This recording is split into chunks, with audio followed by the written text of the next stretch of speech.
We now have our next guest from LinkedIn, and his topic would be 2021 Workplace Learning Report. So he's going to be sharing a lot of it. And we are joined by Joey Kamid, head of LinkedIn Learning Solutions, and he's based out of Ireland. And just to give you a little bit, hi Joey, there you are. How are you? Hello, Helen. Hello, everyone. I'm just going to give them a brief about you, Joey, before I hand over the session to you. So just bear with me for a minute, all right? So here is a little about Joey. In his current role as regional sales leader for LinkedIn Learning, he's had the opportunity to build a first-class team of EMEA and emerging market based in Dublin. Since then, he has grown both his team and the business significantly, thanks to the great support, great product market fit, and the outstanding people who are helping companies build a culture of learning every day.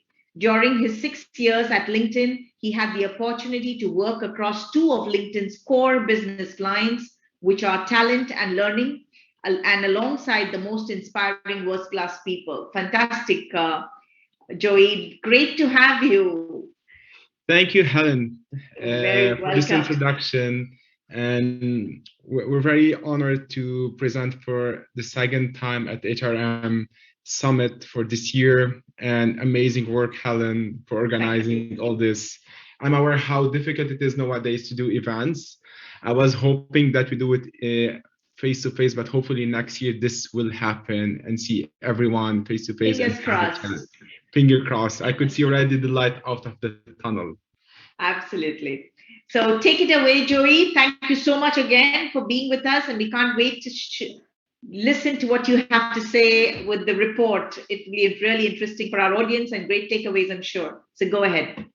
Perfect. I can see your screen. Yes, I can see your screen. You're good to go. Those are the two first questions. Can you see my screen? Am I on mute? So we got it. Yes, you're good.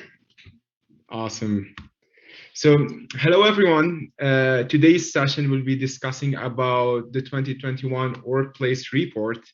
And I will start first to give you a high overview about LinkedIn vision, mission, our economic graph, and then we'll move on about L&D, the umbrella, about L&E's place in the companies. We're going to talk about the skills that are the future currency for us, and as well more about how things are moving in the L&D world.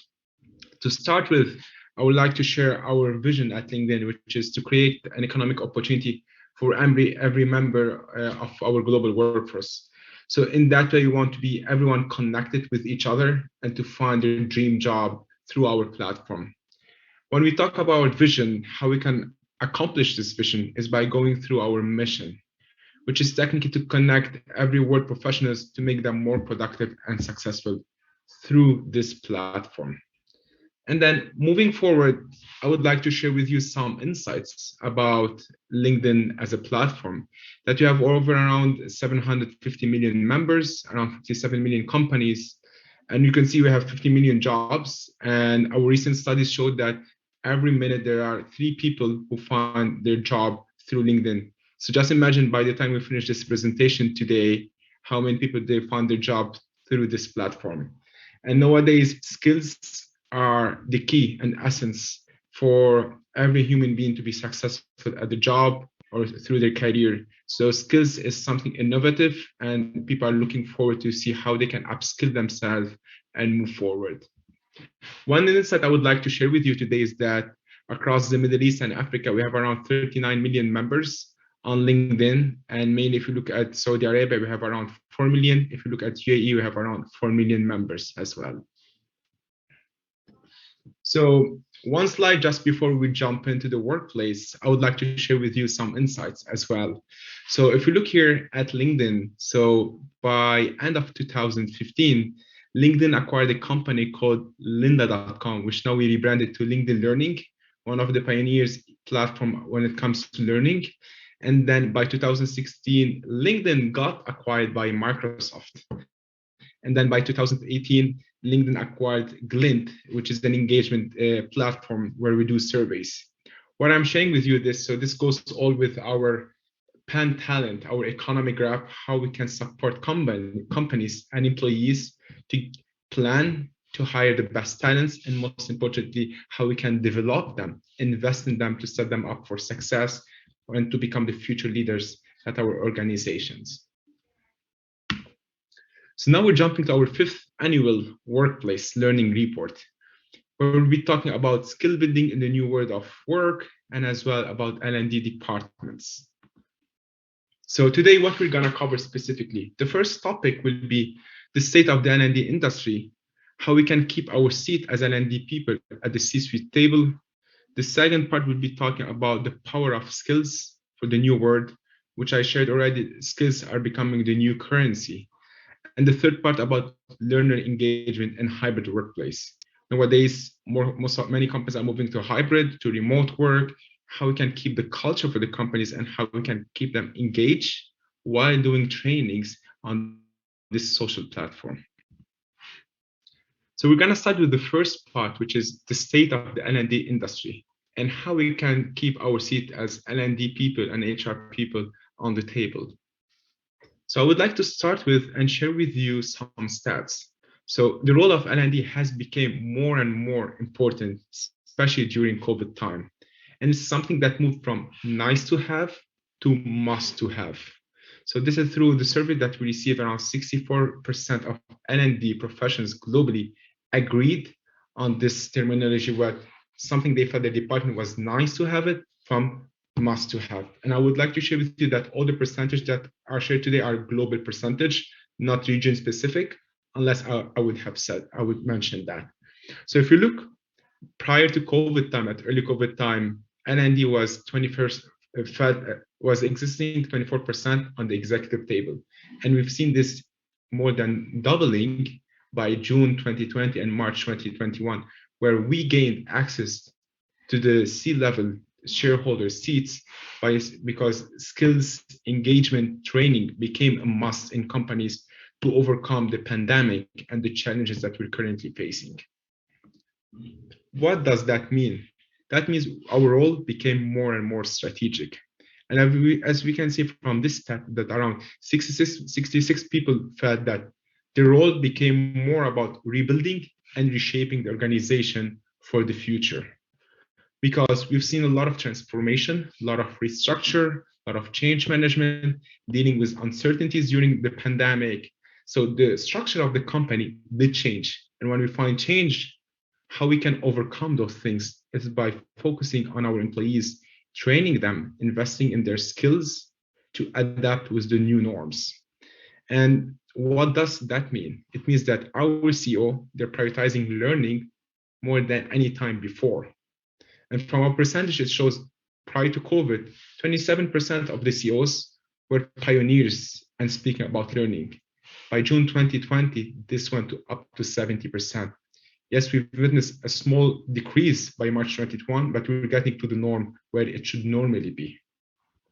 So we need to take advantage as an L&D people to talk about strategic conversations, how we can upskill our employees, how we can invest in them so they become the future people and leaders for this organization and stay on track with all the skills that are happening and the changes. One of the slides that I would like to share with you is about L&D budget and how it's growing and shifting to online learning. Because due to COVID, a lot of on-site training, face-to-face trainings were canceled. The mindset of the new world is becoming more virtual, but at the same time, we have to keep the social interaction. So we have witnessed a drop during COVID time from the budget from L&D, but it picked up again because, as we've seen from the previous slides, that L&D is becoming more and more crucial and more must to have. And L&D believe that they will have more budget cut by June 2020, way more than March 2021, because we've seen the importance of the L&D department and training the employees. So this is becoming more and more crucial for each organization. So I want to give you 30 seconds, each one, to read this quote given by Lena Nair, the CHRO of Unilever.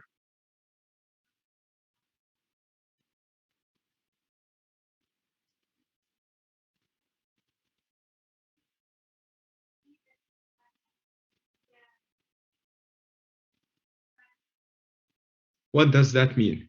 It means Lina wants to challenge each one of us as L&D people to become, to have more strategic conversation, to emphasis on training our employees, retaining them, upskilling them, providing them the right career path to set our organization for success, to adapt with the new changes, and to keep our resilience to move forward and beyond. The second part, which I find the most interesting part, is the power skills for the new world of work. So this is the age of new skilling, upskilling ourselves. And we have seen so far how many roles has disappeared back from the last couple of years, and how many new roles has opened up, how much skills have been invented or recreated. And we felt like we need to keep upskilling ourselves to stay up to the trend and to the new world. So I would like to share with you this part that have the survey that was provided by the World Economic Forum report that 85 million jobs are predicted to be displaced. So imagine how many changes will happen by 2025, but at the same time, 97 million new ones will be created. So today, maybe my job will be completely different by 2025. And the question is that, what do I need to do today to keep my job or to evolve with what my new job will be by 2025? What type of skills I need to invest in? How I can be proactive with that? So one of the main things as L&D objective is upskilling and reskilling is our top priority. And the second part is leadership. And the third part is virtual onboarding. So nowadays, if you have people joining the organization, it's going to be more onboarding.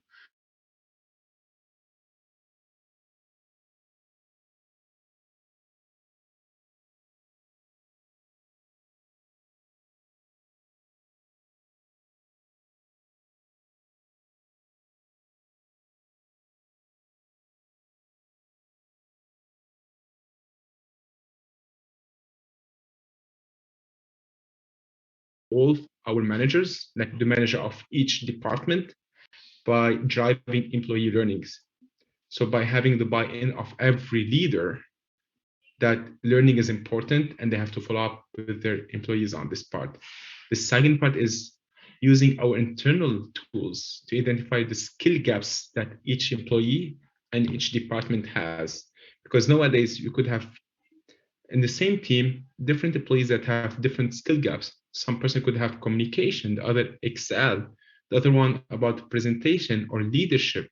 So it's very important to understand each employee gap and how we can bridge those gaps to those employees. And ultimately, what we want to do, we want to create career paths based on course recommendations for those employees, how to become a leader, how to become a senior marketing person, and so on. By this way, we can put a career progression and a career plan for those employees in our organization to work towards a plan.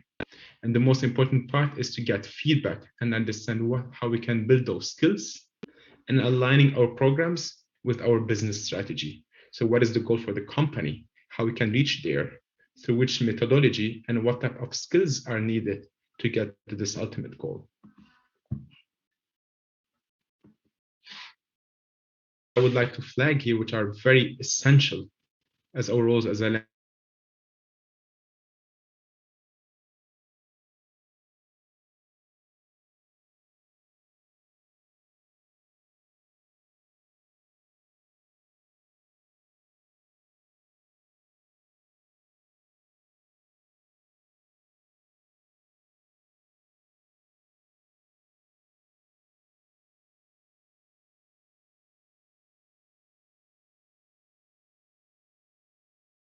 identify what are the skill gaps they have so we can work on them to do those internal moves, how we can build an internal program tool within the company so to have people joining one department to another, and how we can identify those skills that are needed for those new roles. So what you found the top 10 skills that are important for 2021. I wasn't surprised when I saw resilience and adaptability during those difficult times, emotional intelligence, cross-functional collaboration, leading through change. because we all pass through those difficult times during COVID time. So those are the top skills that are in demand, and as well digital fluency and technology skills, because everything is moving as digital. So this is very important to think about how we can digitalize things and stay up to the innovation that are happening around us. One thing as well that I would share with you that's coming from our economic graph, what are the skills that are growing on LinkedIn from August 2019 to August 2020. And we can see the top skills that are highlighted here. Last but not least, I would like to share with you the learner engagement in hybrid workplace. So how we can engage with our employees on any e-learning platform. What we have seen is that, yes, doing e-learning is something, but having the social interactivity will come on a different level. What does that mean? We need to have alignment where like we can engage, we can share courses, comment, like things, ask questions on this platform that could have the employees engaged rather than just doing a course and leaving it. And this will increase the engagement and time spent on the platform. And we can see here the learners on LinkedIn Learning, they spend over 30 times more time on learning content once they've seen the social interaction coming from. So I'd like to share with you here as well, one of our biggest future generations is Generation Z, and they believe that learning will set them up for success, and they want to invest more important about learning and developing their skills than anything before. So previously people would look for titles or for money, but Generation Z is the future generation and will be the biggest portion in the upcoming years. They're looking more for trainings, upskilling themselves, and therefore we've seen an increase of 50% more hours per learner from this generation. So how we can reach this hybrid workplace and what are the tactics to get to this ultimate point? The first part is to create relevant learning paths for each department, for every employee. When it's unique for them and relevant, they will be engaged and they see the value added coming from that. And we have to give a learner experience. We have to put them at the center. How this is relevant for them, how this will engage them, and set them up for success to reach their future goal. And have digital learning calendar sent to everyone, make a bit of competitions. If we have on-site trainings, we can do pre-watching courses before to get the employees up to date with what they're gonna get them familiar with the topics, make learning social and fun rather than a homework to be done. And we need to find a purpose when we're doing those trainings. So I want to thank you all for your time today, and everything that I shared today with you, you'll be able to find it on this report that I've shared the link with you today. Thank you all. And now it's time for questions. Hi, Joey. That's amazing. Great insights over there. Very, very handy report. I've made tons of notes here, which I'm going to be including in my 2 panel sessions to share with my panelists. We've got very little time, so I'm just going to jump right into the questions. How can you measure the value of learning online? Very good question. So in general, when we talk about learning, it's something intangible, which is hard to provide return on investment. So in general, I have to give an answer about LinkedIn Learning, how we do it here. So through our platform, we have dashboard and reporting and insights where we can track what type of skills those employees accomplished from point A to point B. And we can see the engagement of those employees and how much effort they have put in. So all this comes with the artificial intelligence of our platform and our reporting that we can track and provide the progress that they have witnessed. Okay. There's another question. How can one adapt to workplace learning in the time of coronavirus and beyond? So the question is like how they can adapt to do trainings during those difficult times. Yes. That's a very good question. And it's all about building a habit. So we can spend an entire day where like we could be complaining about we're stuck at home, or we're not happy about the weather or about our life. What's gonna change? Nothing. So time management, building a habit. What I've done personally is that I blocked my calendar only for 20 minutes, but on a daily basis, where I want to develop a specific skill. And this is what I've been accomplishing for the last year and a half. And usually you need to do this for 21 days and the habit is built. So what I would recommend everyone, if you don't have time, put 15 minutes in your calendar, maybe from 5 to 5:15 in the afternoon. And in that way, you build this habit.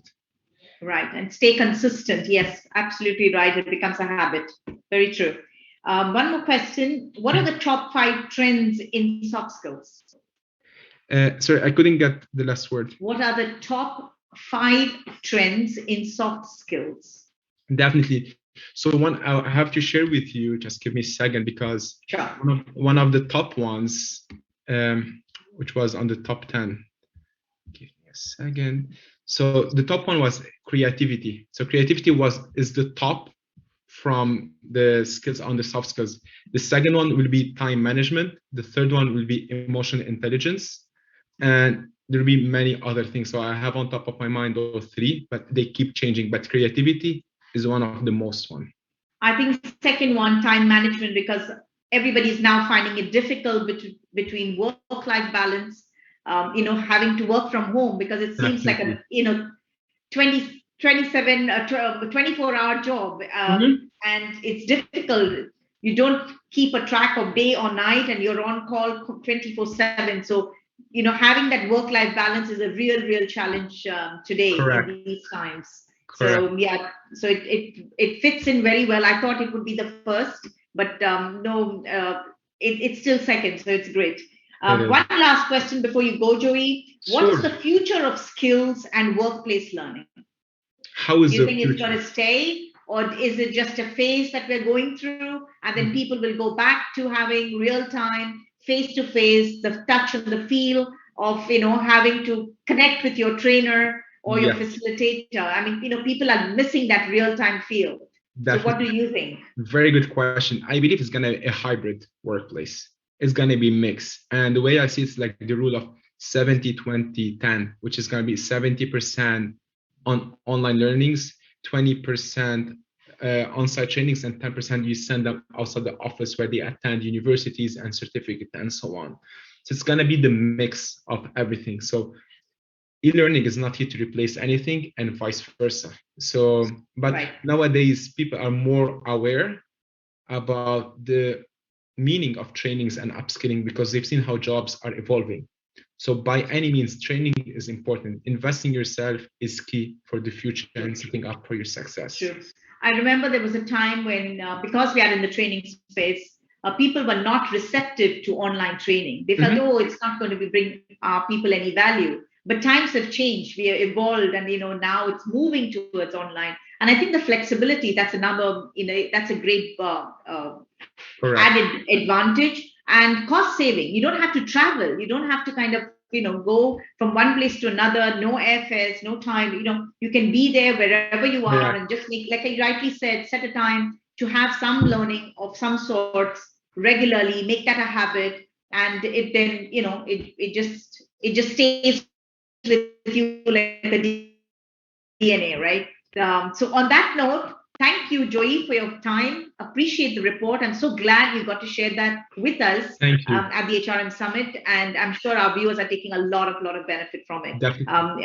It's for me. I've taken quite a few points to share with my panelists later this evening. Awesome. So thank you so much, Joey. Appreciate your time. Helen. Thank you for the HRM Summit, and thank you for all the attendees for joining today. Have a good afternoon. Bye bye. You too. Thank you.